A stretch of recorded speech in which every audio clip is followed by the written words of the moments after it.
भाग 5 वर्णमाला। वर्णमाला में कुल वर्ण है 52। वर्णमाला जो बना है ये स्वर तथा व्यंजनों से मिलकर बना है। तो जो भाग 5 है इसमें हमने वर्णमाला में देखना है कि कुल वर्ण 52 जो है इनकी संख्या हमने 52 पढ़ी है।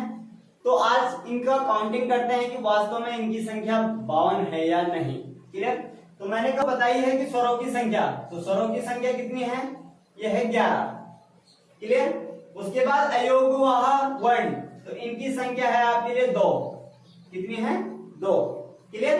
अगला है वर्गीय तथा स्पर्शीय तथा उदित व्यंजन, इनकी जो संख्या है यह है 25। क्लियर? नेक्स्ट है अंतस्थ व्यंजन, इनकी संख्या कितनी है? इनकी संख्या है 4। क्लियर? अगला है ऊष्मीय तथा संघर्षीय व्यंजन, तो इनकी संख्या भी कितनी है? 4। क्लियर? अगला है आपके लिए संयुक्ताक्षर व्यंजन, तो इनकी संख्या भी कितनी है? 4। क्लियर? और नेक्स्ट है आपके लिए द्विगुण व्यंजन, और द्विगुण व्यंजनों की संख्या जो है यह है आपके लिए 2। कुल संख्या, तो वर्णमाला में जो कुल वर्ण है इनकी संख्या है 52। 11 प्लस 2 13, 13 प्लस 25 38, 38 में प्लस 4 करो 42, 42 में प्लस 4 करो 46, 46 में प्लस 4 करो 50, 50 में प्लस 2 करो तो 52। यानी कि वर्णमाला में जो कुल वर्ण है ये है आपके पास 52, और वर्णमाला जो बना है स्वर तथा व्यंजनों के मेल से बना है। तो डियर स्टूडेंट्स, हमने लगभग सभी पॉइंट्स वर्णमाला में ये पॉइंट पढ़ लिए हैं। तो डियर स्टूडेंट्स, अगला पॉइंट है आपके लिए प्राण वायु उच्चारण प्रयत्न के आधार पर व्यंजनों का वर्गीकरण कितने प्रकार से है। तो आपने आंसर ध्यान रखना है 2 प्रकार से। कौन से हैं 2 प्रकार? प्रकार है आपके लिए अल्प प्राण, और दूसरा है आपके लिए महाप्राण। क्लियर? नाम से क्लियर हो रहा है अल्प प्राण और महाप्राण। अल्प का अर्थ होता है कम और महा का अर्थ होता है अधिक। अर्थात अल्प प्राण में ऐसे वर्ण आएंगे जिन्हें उच्चारित करते समय हमें कम श्वास की आवश्यकता होगी, और महाप्राण में इन्हें उच्चारित करते हुए हमें अधिक श्वास की आवश्यकता होगी। क्लियर? तो अल्प प्राण किसे कहा जाता है? तो इससे पहले वाले वीडियो में मैंने आपको वर्ग बताए थे कि कितने वर्ग हैं। तो का, चा, टा, ता एंड पा, ये 5 वर्ग थे। तो अल्प प्राण में क्या होता है? एक शॉर्टकट ट्रिक आपके लिए याद रखने के लिए 1, 3, 5। क्लियर? अब क्यों मैंने आपको ये ट्रिक बताया? क्यों? क्योंकि मैंने कहा वर्ग पढ़े हमने 5। अब जो अल्प प्राण कहलाते हैं किसी भी वर्ग का, चाहे का हो, चाहे चा हो, चाहे टा हो, चाहे ता हो, चाहे पा हो, किसी भी वर्ग का पहला कोमा तीसरा कोमा पांचवा वर्ण, पहला कोमा तीसरा कोमा पांचवा वर्ण प्लस अंतस्थ व्यंजन। अंतस्थ व्यंजन, और अंतस्थ व्यंजन कौन है? या, रा, ला एंड वा, क्या कहलाते हैं? अल्प प्राण कहलाते हैं। क्लियर? सेम कंडीशन महाप्राण में कैसे वर्ण आते हैं? महाप्राण में किसी भी वर्ग का सेम कंडीशन, चाहे का, चा, टा, ता या पा हो, किसी भी वर्ग का दूसरा कोमा चौथा वर्ण, और प्लस इसमें कौन सा आते हैं? ऊष्मीय या अन्य नाम संघर्षीय व्यंजन। ऊष्मीय या संघर्षीय व्यंजन, और कौन सा है? शा, शा, शा, हा, क्या कहलाते हैं? महाप्राण कहलाते हैं।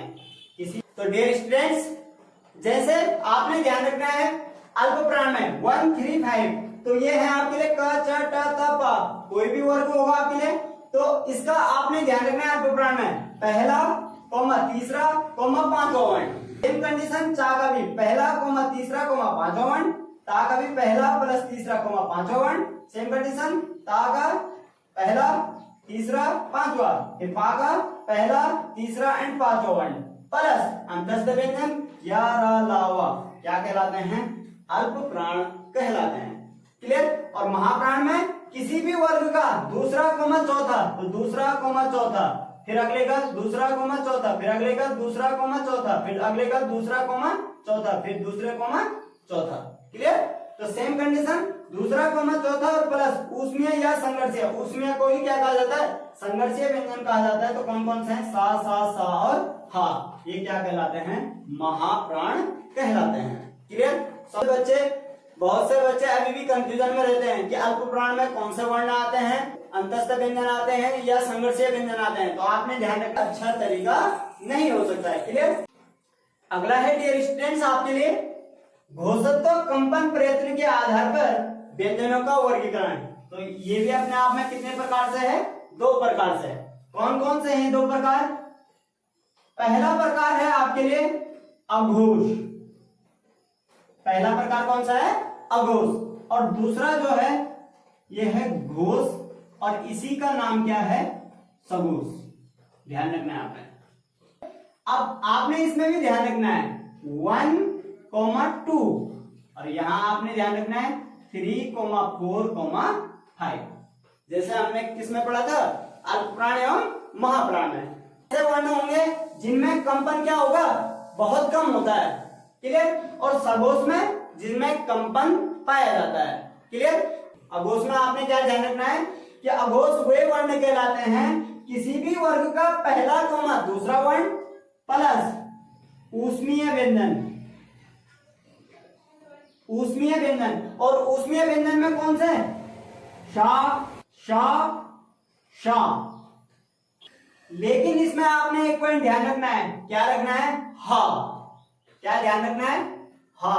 तो डियर स्टूडेंट्स, जो आपके लिए जो ये हा है वो आपके लिए अघोष नहीं है, बल्कि क्या होगा आपके लिए? ये हा। हा जो है ये घोष अर्थात सघोष होता है। सेम कंडीशन, घोष या सघोष कौन से वर्ण होते हैं? तो किसी भी वर्ग का तीसरा कोमा चौथा तथा पांचवा वर्ण प्लस अंतस्थ व्यंजन। अंतस्थ व्यंजन कौन कौन से? या, कोमा रा, कोमा ला, कोमा वा। और ये आपके लिए एक्स्ट्रा है यहाँ कौन सा? हा। तो हा भी क्या किसमें आएगा आपके लिए? हा भी किसमें आएगा? घोष अर्थात सघोष में। क्लियर? तो डियर स्टूडेंट्स, जैसे आपके लिए अघोष है तो अघोष में आपने क्या ध्यान रखना है? पहला तथा दूसरा वर्ण। तो पहला तथा दूसरा, सेम कंडीशन, पहला दूसरा, पहला दूसरा, पहला दूसरा, पहला दूसरा। किसी भी वर्ण का पहला तथा दूसरा वर्ण प्लस ऊष्मीय तथा संघर्षीय व्यंजन। कौन से? सा, सा, सा। ध्यान रखना, बार बार कह रहा हूं, हा आपके लिए अघोष नहीं है बल्कि क्या है? सघोष है। और सघोष को ही क्या कहा जाता है? घोष कहा जाता है। क्लियर? अब घोष और सघोष में देखते हैं किसी भी वर्ग का तीसरा चौथा तथा पांचवा वर्ण। तो तीसरा चौथा पांचवा, फिर तीसरा चौथा पांचवा, तीसरा चौथा पांचवा, तीसरा चौथा एंड पांचवा, तीसरा चौथा एंड पांचवा।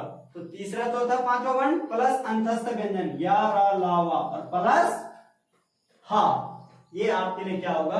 घोष अर्थात सघोष होगा। क्लियर? डियर स्टूडेंट्स, आपके लिए जो महत्वपूर्ण फैक्टर है अल्पप्राण, महाप्राण, अघोष एंड सघोष। सघोष को ही घोष कहा जाता है। तो आपके लिए फैक्टर है, याद करने का सबसे अच्छा तरीका है। तो आपने ये ध्यान रखना है, मैंने आपको करा दिया है ये पॉइंट, तो इसको तरीके से ध्यान रख लेना, आपके लिए बहुत इंपॉर्टेंट है। कभी नहीं भूलोगे अगर आप इस तरीके से पढ़ोगे तो। क्लियर?